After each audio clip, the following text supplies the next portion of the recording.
ಅಲ್ಹಮ್ದುಲಿಲ್ಲಾಹಿ ರಬ್ಬಿಲ್ ಆಲಮೀನ್. ಸರ್ವಸ್ತುತಿಯು ಸರ್ವಲೋಕದ ಒಡೆಯನಿಗೆ ಮೀಸಲು. ನಾವು ಈ ದಿನ ಪ್ರವಾದಿ ಮುಹಮ್ಮದ್ ಸಲ್ಲಲ್ಲಾಹು ಅಲೈಹಿ ವಸಲ್ಲಂ ಅವರ ಜೀವನ ಮತ್ತು ಸಂದೇಶ ಇದರ 5ನೇ ಸರಣಿಯಲ್ಲಿದ್ದೇವೆ. ಕಳೆದ 4ನೇ ಸರಣಿಯಲ್ಲಿ ನಾವು ಪ್ರವಾದಿ ಮುಹಮ್ಮದ್ ಸಲ್ಲಲ್ಲಾಹು ಅಲೈಹಿ ವಸಲ್ಲಂ ಅವರ ಕುಟುಂಬದ ಬಗ್ಗೆ ಮಾತನಾಡಿದ್ದೇವೆ. ಅವರ ತಂದೆ ಅಬ್ದುಲ್ಲಾ, ಅವರ ಅಜ್ಜ ಆದಂತಹ ಅಬ್ದುಲ್ ಮುತ್ತಲಿಬ್ ಮತ್ತು ಅವರ 3 ಮುತ್ತಾತಂದಿರಾದಂತಹ ಹಾಶಿಮ್, ಅಬ್ದು ಮುನಾಫ್ ಮತ್ತು ಕುಸೈ ಅವರ ಜೀವನದ ಕುರಿತು ಮತ್ತು ಅವರ ಕೊಡುಗೆಗಳ ಕುರಿತು ಮಾತನಾಡಿದ್ದೇವೆ. ಅವರೆಲ್ಲರೂ ಮಾಡಿದಂತಹ ಸೇವೆ, ಕೊಡುಗೆಗಳು ಇದು ಮಕ್ಕಾದ ಮೇಲೆ, ಕುರೈಶ್ ಮನೆತನದ ಮೇಲೆ ಮತ್ತು ಪ್ರವಾದಿ ಮುಹಮ್ಮದ್ ಸಲ್ಲಲ್ಲಾಹು ಅಲೈಹಿ ವಸಲ್ಲಮರ ಜೀವನದ ಮೇಲೆ ಅತ್ಯಂತ ದೊಡ್ಡ ಪ್ರಭಾವವನ್ನು ಬೀರಿದೆ. ಆದ್ದರಿಂದ ಪ್ರವಾದಿ ಮುಹಮ್ಮದ್ ಸಲ್ಲಮರ ಜೀವನದ ಚರ್ಯೆಗೂ ಮತ್ತು ಜೀವನದ ಸಂದೇಶಕ್ಕೂ ಇತಿಹಾಸಕ್ಕೂ ಅವರೆಲ್ಲರ ಹಿರಿಯರ ತಂದೆ, ಅಜ್ಜ ಮತ್ತು ತಾತಂದಿರ ಸೇವೆಗಳ ನಡುವೆ ಒಂದು ಅವಿನಾಭಾವವಾದಂತಹ ಸಂಬಂಧ ಇದೆ. ಇದರ ಬಗ್ಗೆ ನಾವು ಕಳೆದ ನಮ್ಮ ಸರಣಿಯಲ್ಲಿ ಮಾತನಾಡಿದ್ದೇವೆ. ಈ ದಿನ ನಾವು ಪ್ರವಾದಿ ಮುಹಮ್ಮದ್ ಸಲ್ಲಲ್ಲಾಹು ಅಲೈಹಿ ವಸಲ್ಲಮರ ಹುಟ್ಟು ಮತ್ತು ಮಕ್ಕಾದ ಆ ಸಂದರ್ಭದ ಪರಿಸ್ಥಿತಿ ಮತ್ತು ಪ್ರವಾದಿ ಮುಹಮ್ಮದ್ ಸಲ್ಲಲ್ಲಾಹು ಅಲೈಹಿ ವಸಲ್ಲಂ ಹೇಗೆ ಮನುಕುಲಕ್ಕೆ ಪ್ರವಾದಿಯಾಗಿ ಬಂದರು ಎಂಬುದರ ಕುರಿತು ಮಾತನಾಡಲಿಕ್ಕೆ ಪ್ರಯತ್ನ ಮಾಡುತ್ತೇವೆ. ಪ್ರವಾದಿ ಮುಹಮ್ಮದ್ ಸಲ್ಲಲ್ಲಾಹು ಅಲೈಹಿ ವಸಲ್ಲಂ ಯಾವಾಗ ಹುಟ್ಟಿದರು ಎಂಬುದು ಒಂದು ಪ್ರಶ್ನೆ. ಅವರ ಹುಟ್ಟಿದ ದಿನದ ಬಗ್ಗೆ ಬಹಳ ಸ್ಪಷ್ಟವಾದಂತಹ ಒಂದು ಪ್ರವಾದಿ ವಚನ ಇದೆ. ಪ್ರವಾದಿ ಮುಹಮ್ಮದ್ ಸಲ್ಲಲ್ಲಾಹು ಅಲೈಹಿ ವಸಲ್ಲಮರೊಂದಿಗೆ ಕೇಳಲಾಯಿತು, ನೀವು ಪ್ರತಿ ಸೋಮವಾರದ ದಿವಸ ಯಾಕೆ ಉಪವಾಸ ಆಚರಿಸುತ್ತೀರಿ? ಆಗ ಪ್ರವಾದಿ ಮುಹಮ್ಮದ್ ಸಲ್ಲಲ್ಲಾಹು ಅಲೈಹಿ ವಸಲ್ಲಂ ಹೇಳಿದರು, ಅದು ನನ್ನ ಹುಟ್ಟಿದ ದಿನ ಮತ್ತು ನನ್ನ ಮೇಲೆ ದೇವವಾಣಿ ಅವತೀರ್ಣವಾಗಲು ಆರಂಭವಾದಂತಹ ದಿನ. ಈ ಕಾರಣಕ್ಕಾಗಿ ನಾನು ಪ್ರತಿ ಸೋಮವಾರ ಉಪವಾಸ ಆಚರಿಸುತ್ತೇನೆ ಎಂದು ಹೇಳಿದರು. ಈ ಪ್ರವಾದಿ ವಚನ ಅತ್ಯಂತ ಸ್ಪಷ್ಟವಾದ ಪ್ರವಾದಿ ವಚನ ಆಗಿರುವುದರಿಂದ ಇದರ ಆಧಾರದಲ್ಲಿ ಅತ್ಯಂತ ಸ್ಪಷ್ಟವಾಗಿ ನಮಗೆ ತಿಳಿಯುವುದೇನಂತ ಹೇಳಿದರೆ, ಪ್ರವಾದಿ ಮುಹಮ್ಮದ್ ಸಲ್ಲಲ್ಲಾಹು ಅಲೈಹಿ ವಸಲ್ಲಂ ಅವರು ಆನೆಗಳ ವರ್ಷದಲ್ಲಿ ಮತ್ತು ಸೋಮವಾರ ದಿವಸ ಹುಟ್ಟಿದರು ಎಂದು. ಆನೆಗಳ ವರ್ಷ ಎಂದು ಈ ಹಿಂದಿನ ಸರಣಿಯಲ್ಲಿ ನಾವು ಅದರ ಬಗ್ಗೆ ಮಾತನಾಡಿದ್ದೇವೆ. ಅಬ್ರಹ ಎಂಬ ಒಬ್ಬ ಗವರ್ನರ್, ಅವನು ಯಮನ್ನಲ್ಲಿದ್ದವನು. ಅವನು ಕಾಬಾದ ನಾಶಕ್ಕೆ ಬಂದಾಗ ದೊಡ್ಡ ಆನೆಗಳ ಸೇನೆಯೊಂದಿಗೆ ಬಂದಿದ್ದನು ಮತ್ತು ಆ ಆನೆಗಳನ್ನು ಪವಾಡ ಸದೃಶವಾಗಿ ಅಲ್ಲಾಹನ ಒಂದು ಪವಾಡದ ಆಧಾರದಲ್ಲಿ ಪಕ್ಷಿಗಳು ಎಸೆದಂತಹ ಕಲ್ಲುಗಳ ಮೂಲಕ ಅವೆಲ್ಲವೂ ಕೂಡ ನಾಶವಾದವು. ಆನೆಗಳ ಸೇನೆ ನಾಶವಾಯಿತು. ಆದ್ದರಿಂದ ಆ ವರ್ಷ ಎಷ್ಟು ಪ್ರಸಿದ್ಧವಾಯಿತು ಅಂತ ಹೇಳಿದರೆ ಆನೆಗಳ ವರ್ಷ ಎಂದು ಅದನ್ನು ಕರೆಯಲಾಗುತ್ತಿತ್ತು. ಆದ್ದರಿಂದ 2 ವಿಷಯ ಅತ್ಯಂತ ಸ್ಪಷ್ಟವಾಗಿ ತಿಳಿಯುತ್ತದೆ. ಒಂದು, ಪ್ರವಾದಿ ಮುಹಮ್ಮದ್ ಸಲ್ಲಲ್ಲಾಹು ಅಲೈಹಿ ವಸಲ್ಲಂ ಹುಟ್ಟಿದಂತಹ ವರ್ಷ ಅದು ಆನೆಗಳ ವರ್ಷ, ಆಮುಲ್ ಫೀಲ್ ಎಂದು ಅರಬಿಯಲ್ಲಿ ಕರೆಯುತ್ತಾರೆ. ಅದು ಕ್ರಿಸ್ತ ಶಕ ಸುಮಾರು 570ನೇ ವರ್ಷವಾಗಿದೆ ಎಂದು ನಮಗೆ ಗೊತ್ತಾಗುತ್ತದೆ. ಅದರ ಬಗ್ಗೆ ಇತಿಹಾಸದಲ್ಲಿ ಹಲವಾರು ಉಲ್ಲೇಖಗಳಿವೆ. ಉದಾಹರಣೆಗೆ ಅಬ್ಬಾಸ್ ಬಿನ್ ಅಬ್ದುಲ್ ಮುತ್ತಲಿಬ್, ಪ್ರವಾದಿ ಮುಹಮ್ಮದ್ ಸಲ್ಲಲ್ಲಾಹು ಅಲೈಹಿ ವಸಲ್ಲಮರ ಚಿಕ್ಕಪ್ಪ, ಪ್ರವಾದಿ ವರಿಯರಿಗಿಂತ ಸ್ವಲ್ಪ ಹಿರಿಯರು ಅವರು. ಅವರ ಬಗ್ಗೆ ಒಂದು ಮಾತು ಇತಿಹಾಸದಲ್ಲಿ ಬರ್ತದೆ. ಅವರೊಂದಿಗೆ ಯಾರೋ ಕೇಳಿದರು, ಪ್ರವಾದಿ ಮುಹಮ್ಮದ್ ಸಲ್ಲಲ್ಲಾಹು ಅಲೈಹಿ ವಸಲ್ಲಮರಿಗಿಂತ ನೀವು ಹಿರಿಯರಾಗಿದ್ದೀರೋ ಎಂದು ಕೇಳಿದಾಗ ಅವರು ಅರಬಿ ಭಾಷೆಯಲ್ಲಿ ಅದಕ್ಕೆ ಕೊಟ್ಟಂತಹ ಉತ್ತರ ಏನು ಅಂತ ಹೇಳಿದರೆ, ಹುವ ಅಕ್ಬರು ಮಿನ್ನಿ ವ ಅನ ಅಸನ್ನು ಮಿನ್ಹು. ಅವರು ನನಗಿಂತ ಹಿರಿಯರು, ಆದರೆ ನಾನು ಪ್ರಾಯದಲ್ಲಿ ಅವರಿಗಿಂತ ಹಿರಿಯ ಎಂದು ಹೇಳಿದರು. ಅಂತ ಹೇಳಿದರೆ ಪ್ರವಾದಿ ಮುಹಮ್ಮದ್ ಸಲ್ಲಲ್ಲಾಹು ಅಲೈಹಿ ವಸಲ್ಲಂ ಕಿರಿಯರಾಗಿದ್ದರೂ ಕೂಡ ಅವರು ನನಗಿಂತ ಹಿರಿಯರು ಎಂದು ಹೇಳಿದರು. ಯಾಕೆಂತ ಹೇಳಿದರೆ ಅಕ್ಬರ್ ಎಂಬ ಪದದ ಅರ್ಥ ದೊಡ್ಡವರು ಎಂದಾಗಿದೆ. ಪ್ರವಾದಿ ಮುಹಮ್ಮದ್ ಸಲ್ಲಲ್ಲಾಹು ಅಲೈಹಿ ವಸಲ್ಲಮರ ಕುರಿತು ಅವರು ನನಗಿಂತ ಚಿಕ್ಕವರು ಎಂದು ಹೇಳಲಿಕ್ಕೆ ಅವರು ಇಷ್ಟಪಡಲಿಲ್ಲ. ಅಬ್ಬಾಸ್ ಬಿನ್ ಅಬ್ದುಲ್ ಮುತ್ತಲಿಬ್ ಅವರ ಪ್ರವಾದಿ ಮುಹಮ್ಮದ್ ಸಲ್ಲಲ್ಲಾಹು ಚಿಕ್ಕಪ್ಪ. ಬದಲಾಗಿ ಅವರು ಹೇಳಿದರು, ಅವರು ನನಗಿಂತ ಖಂಡಿತವಾಗಿಯೂ ಹಿರಿಯರು, ಆದರೆ ವಯಸ್ಸಿನಲ್ಲಿ ನಾನು ಹಿರಿಯ ಎಂದು ಹೇಳಿದರು. ಮತ್ತು ಅವರು ಮುಂದುವರಿಯುತ್ತಾ ಹೇಳಿದರು, ನಾನು ಸಣ್ಣದಿರುವಾಗ ಆನೆಗಳ ವರ್ಷ ಎಂಬಂಥ ಒಂದು ಘಟನೆ ನಡೆದಿತ್ತು. ಆನೆಗಳ ಧ್ವಂಸದ ಒಂದು ದೊಡ್ಡ ಘಟನೆ ನಡೆದಿತ್ತು. ಅನಂತರ ಆ ವರ್ಷವನ್ನೇ ಆನೆಗಳ ವರ್ಷ ಎಂದು ಹೇಳುತ್ತಿದ್ದರು. ಆಗ ನಾನು ಬಹಳ ಚಿಕ್ಕವನಿದ್ದೆ. ನನ್ನ ತಾಯಿ ನನ್ನನ್ನು ಕರೆದುಕೊಂಡು ಆ ಆನೆಗಳ ನಾಶ ಸಂಭವಿಸಿದಂತಹ ಪ್ರದೇಶಕ್ಕೆ ಹೋಗ್ತಾ ಇದ್ದರು ಮತ್ತು ಅಲ್ಲಿ ಆ ಆನೆಗಳು ನಾಶವಾಗಿ ಅದರ ಒಂದು ನೆನಪುಗಳು ಮಾತ್ರ ಬಾಕಿ ಉಳಿದಿತ್ತು ಅಲ್ಲಿ. ಅದನ್ನು ನಾನು ನೋಡಲಿಕ್ಕೆ ಹೋಗ್ತಾ ಇದ್ದೆ ಎಂದು ಅವರು ಹೇಳಿದರು. ಇದರಿಂದ ನಮಗೆ ವ್ಯಕ್ತವಾಗುವಂಥ ಒಂದು ವಿಚಾರ ಏನಂತ ಹೇಳಿದರೆ, ಬಾಲ್ಯದಲ್ಲಿ ಸಣ್ಣ ಪ್ರಾಯದಲ್ಲಿ ವಿಷಯಗಳು ನೆನಪಿರುವುದು ಅಂತ ಹೇಳಿದರೆ ಅದು 4, 5, 6 ವರ್ಷ ಆಗಿರ್ಬೋದು. ಹೀಗೆ ಪ್ರವಾದಿ ಮುಹಮ್ಮದ್ ಸಲ್ಲಲ್ಲಾಹು ಅಲೈಹಿ ವಸಲ್ಲಮರಿಗಿಂತ ಇಷ್ಟು ಹಿರಿಯರು ಅವರು. ಮತ್ತು ಪ್ರವಾದಿ ಮುಹಮ್ಮದ್ ಸಲ್ಲಲ್ಲಾಹು ಅಲೈಹಿ ವಸಲ್ಲಮರ ಬಗ್ಗೆ ಅವರು ಹೇಳಿದ್ದು ಏನಂತ ಹೇಳಿದರೆ, ಅವರು ಆನೆಗಳ ವರ್ಷದಲ್ಲಿ ಹುಟ್ಟಿದರು.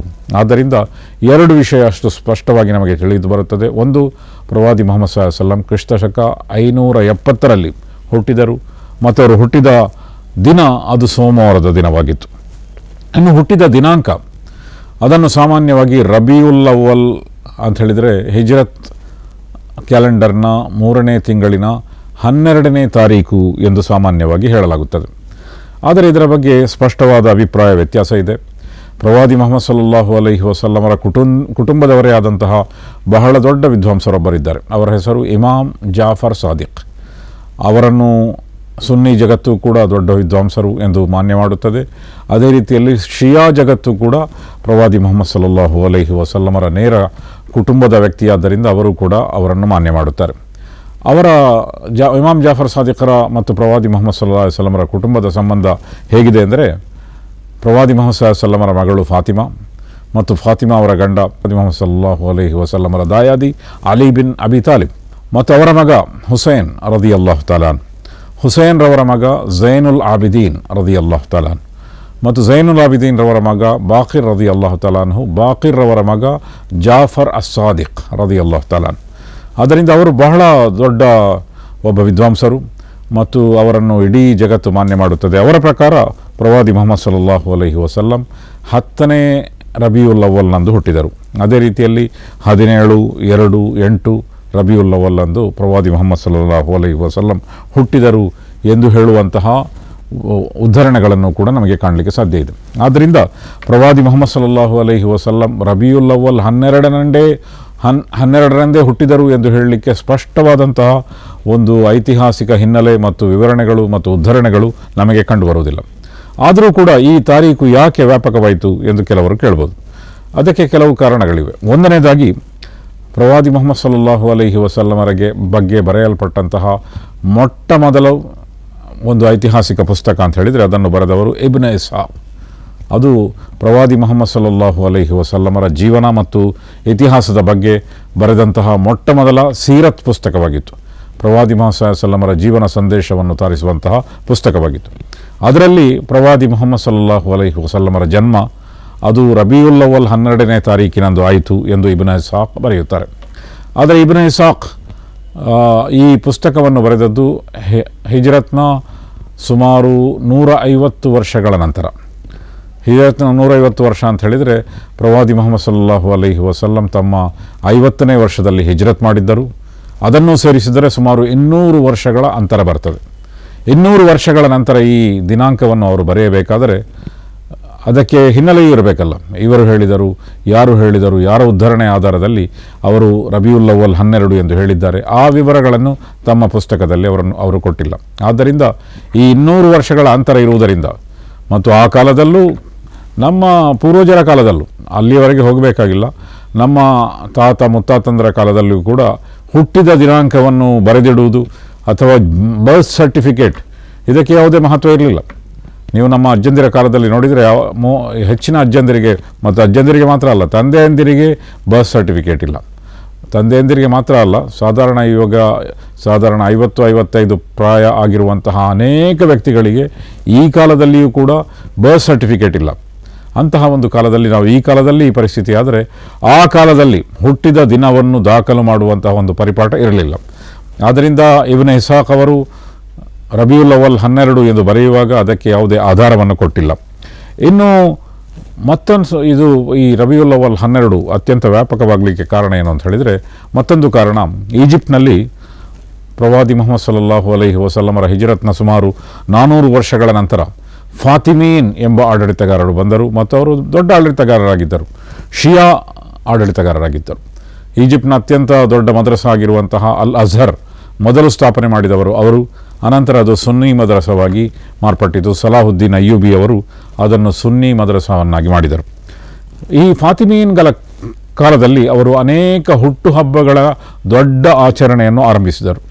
ಅದರಲ್ಲಿ ಪ್ರವಾದಿ ಮುಹಮ್ಮದ್ ಸಲ್ಲಲ್ಲಾಹು ಅಲೈಹಿ ವಸಲ್ಲಮರ ಹುಟ್ಟುಹಬ್ಬವೂ ಸೇರಿತ್ತು, ಅಲಿ ರದಿಯಲ್ಲಾಹು ತಾಲಾ ಅನ್ಹುರವರ ಹುಟ್ಟುಹಬ್ಬವೂ ಸೇರಿತ್ತು, ಮತ್ತು ಹುಸೈನ್ ರದಿಯಲ್ಲಾಹು ತಾಲಾ ಅನ್ಹುರವರ ಹುಟ್ಟುಹಬ್ಬವೂ ಸೇರಿತ್ತು, ಫಾತಿಮಾ ರದಿಯಲ್ಲಾಹು ತಾಲಾ ಅನ್ಹರವರ ಹುಟ್ಟುಹಬ್ಬವೂ ಕೂಡ ಸೇರಿತ್ತು. ಅದೇ ರೀತಿಯಲ್ಲಿ ಮೊಹರ್ರಂ 10ರಂದು ಕೂಡ ಅವರು ದೊಡ್ಡ ಉತ್ಸವಗಳನ್ನು ಆಚರಿಸ್ತಾ ಇದ್ದರು. ಈ ಉತ್ಸವ ಕೆಲವು ಸರ್ಕಾರಗಳಿಗೆ ಅವಶ್ಯಕತೆ ಇರ್ತದೆ. ಜನರನ್ನು ಸಂತೋಷವಾಗಿಡಲು, ವ್ಯಾಪಾರ ಹೆಚ್ಚಾಗಲು, ಆರ್ಥಿಕತೆಗೆ ಹೆಚ್ಚು ನೆರವಾಗಲು ಕೆಲವೊಮ್ಮೆ ಉತ್ಸವಗಳನ್ನು, ಫೆಸ್ಟಿವಲ್ಸ್ಗಳನ್ನು ಕೆಲವು ಸರ್ಕಾರಗಳು ಪೋಷಿಸುತ್ತವೆ. ಇದನ್ನು ನಾವು ನೋಡ್ತೇವೆ. ಅದೇ ರೀತಿಯಲ್ಲಿ ಇವರು ಕೂಡ ಉತ್ಸವಗಳನ್ನು ಆರಂಭಿಸಿದರು. ಆ ಉತ್ಸವದಲ್ಲಿಯೂ ಕೂಡ ಅವರು ರಬಿಯುಲ್ ಅವ್ವಲ್ 12 ಅಂದು ಮೌಲಿದ್ ಆಚರಣೆ, ಪ್ರವಾದಿ ಮುಹಮ್ಮದ್ ಸಲ್ಲಲ್ಲಾಹು ಅಲೈಹಿ ವಸಲ್ಲಮರ ಜನ್ಮದಿನದ ಆಚರಣೆ ಎಂಬ ಒಂದು ಆಚರಣೆಯನ್ನು ಆರಂಭಿಸಿದರು. ಇದು ಕೂಡ ಈ ರಬಿಯುಲ್ ಅವ್ವಲ್ 12 ಎಂಬಂತಹ ದಿನಾಂಕ ವ್ಯಾಪಕವಾಗಿ ಬೆಳೆಯಲಿಕ್ಕೆ ಇದು ಒಂದು ಕಾರಣವಾಗಿದೆ. ಅನಂತರ ಸುನ್ನಿ ಜಗತ್ತಿನಲ್ಲಿ ಅಲ್ಲಿಯ ತನಕ ರಬಿಯುಲ್ ಅವ್ವಲ್ 12ರಂದೇ ಪ್ರವಾದಿ ಮುಹಮ್ಮದ್ ಸಲ್ಲಲ್ಲಾಹು ಅಲೈಹಿ ವಸಲ್ಲಮರ ಜನ್ಮದಿನವನ್ನು ಆಚರಣೆ ಮಾಡ್ತಾ ಇರಲಿಲ್ಲ. ಕೊನೆಗೆ ಮುಜಫರುದ್ದೀನ್ ಎಂಬ ಇರಾಕ್ನ ಎಬ್ರಿಲ್ನಲ್ಲಿದ್ದಂತಹ ಒಬ್ಬ ಆಡಳಿತಗಾರ, ಅವರು ಕೂಡ ಬಹಳ ದೊಡ್ಡವಾದ ಒಂದು ಉತ್ಸವವನ್ನು ಮಾಡಿದರು. ಅದರಲ್ಲಿಯೂ ಕೂಡ ಅವರು ರಬಿಯುಲ್ ಅವ್ವಲ್ 12ನೇ ತಾರೀಕಿನಂದು ಪ್ರವಾದಿ ಮುಹಮ್ಮದ್ ಸಲ್ಲಲ್ಲಾಹು ಅಲೈಹಿ ವಸಲ್ಲಮರ ಜನ್ಮದಿನ ಅಥವಾ ಮೌಲಿದ್ ಇದನ್ನು ಆರಂಭಿಸಿದರು. ಕೊನೆಗೆ ಅನಂತರದ ಕಾಲದಲ್ಲಿ ಕೆಲವರು ಇದನ್ನೇ ಅನುಸರಿಸುತ್ತಾ ಬಂದರು. ಹೀಗೆ ರಬಿಯುಲ್ ಅವ್ವಲ್ 12 ಬಹಳ ಜನಜನಿತವಾದಂತಹ ದಿನಾಂಕವಾಗಿದೆ. ಆದರೆ ಅದರ ಬಗ್ಗೆ ಆಧಾರಗಳನ್ನು ನಾವು ನೋಡಿದರೆ ಕಡಿಮೆ ಆಧಾರಗಳಿವೆ. ಅದಕ್ಕೆ ಹೋಲಿಸಿದರೆ ಬೇರೆ ದಿನಾಂಕಗಳಿಗೆ ಹೆಚ್ಚು, ಯಾಕೆಂತ ಹೇಳಿದರೆ ಪ್ರವಾದಿ ಮುಹಮ್ಮದ್ ಸಲ್ಲಲ್ಲಾಹು ಅಲೈಹಿ ವಸಲ್ಲಮರ ಸಹಾಬಿಗಳು, ಅನುಯಾಯಿಗಳ ನಂತರ ಬಂದಂತಹ ಅನುಯಾಯಿಗಳು ತಾಬೈನ್ಗಳು ಎಂದು ಹೇಳುತ್ತಾರೆ. ತಾಬೈನ್ಗಳು ಕೊಟ್ಟಂತಹ ದಿನಾಂಕ ಅದಕ್ಕೆ ಭಿನ್ನವಾಗಿದೆ. ಮತ್ತು ಇಮಾಮ್ ಜಾಫರ್ ಸಾದಿಕ್, ಪ್ರವಾದಿ ಮುಹಮ್ಮದ್ ಸಲ್ಲಲ್ಲಾಹು ಅಲೈಹಿ ವಸಲ್ಲಮರ ಕುಟುಂಬದಲ್ಲೇ ಬಂದಂತಹ ಒಬ್ಬ ಮಹಾನ್ ವಿದ್ವಾಂಸ, ಸುನ್ನಿ ಶಿಯಾ ಜಗತ್ತು ಮಾನ್ಯ ಮಾಡುವಂತಹ ವಿದ್ವಾಂಸ, ಅವರ ಪ್ರಕಾರವೂ ಕೂಡ ರಬಿಯುಲ್ ಅವ್ವಲ್ 12 ಪ್ರವಾದಿ ಮುಹಮ್ಮದ್ ಸಲ್ಲಲ್ಲಾಹು ಅಲೈಹಿ ವಸಲ್ಲಮರ ಹುಟ್ಟಿದ ದಿನಾಂಕವಾಗಿರಲಿಲ್ಲ. ಈ ಎಲ್ಲ ಕಾರಣಗಳಿಂದ ರಬಿಯುಲ್ ಅವ್ವಲ್ 12 ಪ್ರವಾದಿ ಮುಹಮ್ಮದ್ ಸಲ್ಲಲ್ಲಾಹು ಅಲೈಹಿ ವಸಲ್ಲಮರ ಹುಟ್ಟಿದ ದಿನ ಎಂಬ ಬಗ್ಗೆ ಅತ್ಯಂತ ನಿಖರವಾದ ಮತ್ತು ಸ್ಪಷ್ಟವಾದ ವಿವರಗಳಿಲ್ಲ. ಇದಕ್ಕೆ ಹೋಲಿಸಿದರೆ ಪ್ರವಾದಿ ಮುಹಮ್ಮದ್ ಸಲ್ಲಲ್ಲಾಹು ಅಲೈಹಿ ವಸಲ್ಲಂ ಮರಣ ಹೊಂದಿದ ದಿನ ಯಾವುದು ಎಂಬ ಬಗ್ಗೆ ಅತ್ಯಂತ ಸ್ಪಷ್ಟವಾದ ವಿವರಗಳಿವೆ. ಅದು ಯಾವುದು ಅಂತ ಹೇಳಿದರೆ ರಬಿಯುಲ್ ಅವ್ವಲ್ 12. ರಬಿಯುಲ್ ಅವ್ವಲ್ 12 ಯಾವುದೇ ಸಂಶಯ ಇಲ್ಲದೆ ನಿಖರವಾದ ಮಾಹಿತಿಗಳ ಪ್ರಕಾರ ಅವರ ಮರಣದ ದಿನವಾಗಿದೆ. ಅವರ ಮರಣದ ದಿನ ಎಲ್ಲರಿಗೂ ಗೊತ್ತು. ಯಾಕೆಂತ ಹೇಳಿದರೆ ಮರಣದ ಸಂದರ್ಭದಲ್ಲಿ ಅವರು ಪ್ರವಾದಿಯಾಗಿದ್ದರು, ಅವರೊಬ್ಬ ಮಹಾನ್ ನಾಯಕರಾಗಿದ್ದರು, ಅವರು ವಿಶ್ವಮಾನ್ಯತೆ ಪಡೆದಂತಹ ಒಬ್ಬ ವ್ಯಕ್ತಿಯಾಗಿದ್ದರು. ಆದ್ದರಿಂದ ಅವರ ಮರಣದ ದಿನ ಎಲ್ಲರಿಗೂ ಗೊತ್ತಿದೆ. ಆದರೆ ಹುಟ್ಟಿದ ದಿನ ಅದು ಎಲ್ಲರಿಗೂ ಗೊತ್ತಿರಲಿಕ್ಕೆ ಸಾಧ್ಯ ಇಲ್ಲ. ಯಾಕೆಂತ ಹೇಳಿದರೆ ಒಂದು ಸಾಮಾನ್ಯ ಕುಟುಂಬದಲ್ಲಿ ಅನಾಥರಾಗಿ ಅವರು ಹುಟ್ಟಿದರು. ಕುಟುಂಬ ಬಹಳ ಕುಲೀನವಾದಂತಹ ಕುಟುಂಬವಾಗಿತ್ತು ಮತ್ತು ಅಲ್ಲಿ ಕಾಬಾ ಭವನದ ಮುಖ್ಯಸ್ಥರವರಾಗಿದ್ದರು.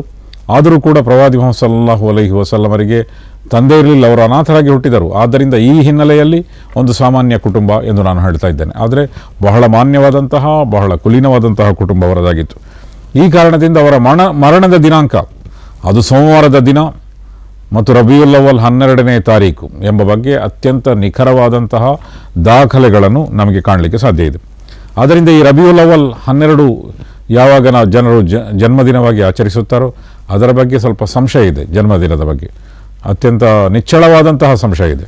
ಅದಕ್ಕೆ ಹೋಲಿಸಿದರೆ ಅದರ ಮರಣದ ದಿನ ಎಂಬುದರ ಬಗ್ಗೆ ಯಾವ ಸಂಶಯವೂ ಕೂಡ ಇಲ್ಲ. ಈ ಕಾರಣದಿಂದ ಅನೇಕ ವಿದ್ವಾಂಸರ ಅಭಿಪ್ರಾಯ ಏನು ಅಂತ ಹೇಳಿದರೆ, ಅಂದು ಸಂತೋಷಾಚರಣೆ ಮಾಡುವುದು ಅದು ಸೂಕ್ತವಲ್ಲ. ಏಕೆಂದರೆ ಅದು ಪ್ರವಾದಿ ಮುಹಮ್ಮದ್ ಸಲ್ಲಲ್ಲಾಹು ಅಲೈಹಿ ವಸಲ್ಲಮರ ಮರಣದ ದಿನ. ಅದಕ್ಕೆ ಪ್ರತಿಯಾಗಿ ಪ್ರವಾದಿ ಮುಹಮ್ಮದ್ ಸಲ್ಲಲ್ಲಾಹು ಅಲೈಹಿ ವಸಲ್ಲಂ ಅವರ ಜೀವನದ ಸಂದೇಶವನ್ನು ಹರಡಲು ಆ ಸಂದರ್ಭ ಅಂತ ಹೇಳಿದರೆ ರಬಿಯುಲ್ ಅವ್ವಲ್ ತಿಂಗಳು ಅಥವಾ ಅದರ ಆಚೀಚಿನ ತಿಂಗಳು, ಆ ಸಂದರ್ಭ ಅದನ್ನು ಪ್ರವಾದಿ ಮುಹಮ್ಮದ್ ಸಲ್ಲಲ್ಲಾಹು ಅಲೈಹಿ ವಸಲ್ಲಮರ ಜೀವನ ಮತ್ತು ಸಂದೇಶವನ್ನು ಹರಡಲಿಕ್ಕೆ ಉಪಯೋಗಿಸಿದರೆ ಅದರಲ್ಲಿ ಅಭ್ಯಂತರ ಇಲ್ಲ. ಆದರೆ ಆ ದಿನವನ್ನು ಸಂತೋಷದ ದಿನವಾಗಿ ಆಚರಣೆ ಮಾಡುವಂತಿಲ್ಲ. ಏಕೆಂತ ಹೇಳಿದರೆ ಅದು ಪ್ರವಾದಿ ಮುಹಮ್ಮದ್ ಸಲ್ಲಲ್ಲಾಹು ಅಲೈಹಿ ವಸಲ್ಲಮರ ಮರಣದ ದಿನ. ಇದಿಷ್ಟು ಪ್ರವಾದಿ ಮುಹಮ್ಮದ್ ಸಲ್ಲಲ್ಲಾಹು ಅಲೈಹಿ ವಸಲ್ಲಮರ ಹುಟ್ಟಿನ ಬಗ್ಗೆ. ಇನ್ನು ಆ ಕಾಲದಲ್ಲಿ ಮಕ್ಕಾದ ಪರಿಸ್ಥಿತಿ ಹೇಗಿತ್ತು ಎಂದು ಕೂಡ ನಾವು ನೋಡಬೇಕಾಗಿದೆ. ಪ್ರವಾದಿ ಮುಹಮ್ಮದ್ ಸಲ್ಲಲ್ಲಾಹು ಅಲೈಹಿ ವಸಲ್ಲಂ ಮಕ್ಕಾದಲ್ಲಿ ಹುಟ್ಟುವಾಗ ಮಕ್ಕಾ ಎಂಬುದು ಒಂದು ಬರಡು ನೆಲ ಇದ್ದಂತೆ. ಅದಕ್ಕೆ ಹೋಲಿಸಿದರೆ ಅಲ್ಲಿ ದೊಡ್ಡ 2 ಸಾಮ್ರಾಜ್ಯಗಳಿತ್ತು. ಆ 2 ದೊಡ್ಡ ಸಾಮ್ರಾಜ್ಯಗಳು ಮಕ್ಕಾದ 4 ಕಡೆಯನ್ನು ಆವರಿಸಿತ್ತು. ಆದರೆ ಮಕ್ಕಾ ಸ್ವತಂತ್ರವಾಗಿತ್ತು. ಮಕ್ಕಾ, ಮದೀನಾ ಈ ಭಾಗಗಳು ಸ್ವತಂತ್ರವಾಗಿತ್ತು. ಆಗ ಇದ್ದಂತಹ 2 ದೊಡ್ಡ ಶಕ್ತಿಗಳು ಅಂತ ಹೇಳಿದರೆ ಒಂದು ರೋಮನ್ ಸಾಮ್ರಾಜ್ಯ ಮತ್ತು ಮತ್ತೊಂದು ಪರ್ಷಿಯನ್ ಸಾಮ್ರಾಜ್ಯ. ಮತ್ತು ರೋಮನ್ ಮತ್ತು ಪರ್ಷಿಯನ್ ಸಾಮ್ರಾಜ್ಯಗಳು ಆಗಿನ ಕಾಲದ ಬಹಳ ದೊಡ್ಡ ಶಕ್ತಿಗಳಾಗಿದ್ದವು. ಎಲ್ಲ ರಂಗದಲ್ಲಿಯೂ ಕೂಡ ಅವರು ಮುಂದಿದ್ದರು. ಶಿಕ್ಷಣ ರಂಗದಲ್ಲಿ ಮುಂದಿದ್ದರು, ನಾಗರಿಕತೆಯಲ್ಲಿ ಮುಂದಿದ್ದರು, ದೊಡ್ಡ ದೊಡ್ಡ ಕಟ್ಟಡಗಳನ್ನು ಅವರು ಕಟ್ಟಿದ್ದರು ಮತ್ತು ಇಂತಹ ಅನೇಕ ಕ್ಷೇತ್ರಗಳಲ್ಲಿ ಅವರು ಬಹಳ ದೊಡ್ಡ ಒಂದು ಸ್ಥಾನದಲ್ಲಿದ್ದರು. ಅದಕ್ಕೆ ಹೋಲಿಸಿದರೆ ಮಕ್ಕಾದಲ್ಲಿ ಏನೂ ಇರಲಿಲ್ಲ. ಮಕ್ಕಾದಲ್ಲಿ ಕಾಬಾ ಭವನ ಇತ್ತು, ಅದು ಬಹಳ ಸರಳವಾದಂತಹ ಒಂದು ಕಟ್ಟಡವಾಗಿತ್ತು. ಈಗಲೂ ಕೂಡ ಅದು ಸರಳವಾದಂತಹ ಕಟ್ಟಡವಾಗಿದೆ. ಅದರ ಸುತ್ತಲೂ ಆವರಿಸಿಕೊಂಡಿರುವಂತಹ ಮಸೀದಿ, ಅದನ್ನು ಬೇರೆ ಬೇರೆ ಕಾಲಗಳಲ್ಲಿ ಆ ಕಾಲದ ಒಂದು ಸ್ಥಿತಿಗೆ ಅನುಸಾರವಾಗಿ ಸ್ವಲ್ಪ ದೊಡ್ಡದಾಗಿ ಕಟ್ಟಲಿಕ್ಕೆ ಜನರು ಪ್ರಯತ್ನ ಮಾಡಿದ್ದಾರೆ. ಈ ಕಾಲದಲ್ಲಿ ಅರೇಬಿಯಾದಲ್ಲಿ ಸಾಕಷ್ಟು ಸಂಪತ್ತು ಇರುವುದರಿಂದ ಅದನ್ನು ಬಹಳ ದೊಡ್ಡ ಮಸೀದಿಯಾಗಿ ಕಟ್ಟಲಾಗಿದೆ. ಇದರ ಹಿಂದೆ ಒಸ್ಮಾನಿಯಾ ಸಾಮ್ರಾಜ್ಯದ ಭಾಗವಾಗಿದ್ದಾಗ ಆಟೋಮನ್ ಎಂಪೈರ್ ಅಥವಾ ಒಸ್ಮಾನಿಯಾ ಸಾಮ್ರಾಜ್ಯದವರು ಕೂಡ ಅದನ್ನು ಒಂದು ಭವ್ಯ ಕಟ್ಟಡವಾಗಿ ಅದರ ಸುತ್ತ ಕಟ್ಟಲಿಕ್ಕೆ ಪ್ರಯತ್ನ ಮಾಡಿದ್ದರು. ಆದರೆ ಇತಿಹಾಸದಲ್ಲಿ ನಾವು ನೋಡುವುದಾದರೆ ಅಲ್ಲಿ ಯಾವುದೇ ಭವ್ಯ ಕಟ್ಟಡ ಇರಲಿಲ್ಲ. ಕಾಬಾ ಈಗಲೂ ಕೂಡ ಸಾಮಾನ್ಯ ಕಟ್ಟಡವಾಗಿದೆ ಮತ್ತು ಆ ಕಾಲದಲ್ಲಿಯೂ ಕೂಡ ಅತ್ಯಂತ ಸಾಮಾನ್ಯ ಕಟ್ಟಡವಾಗಿತ್ತು.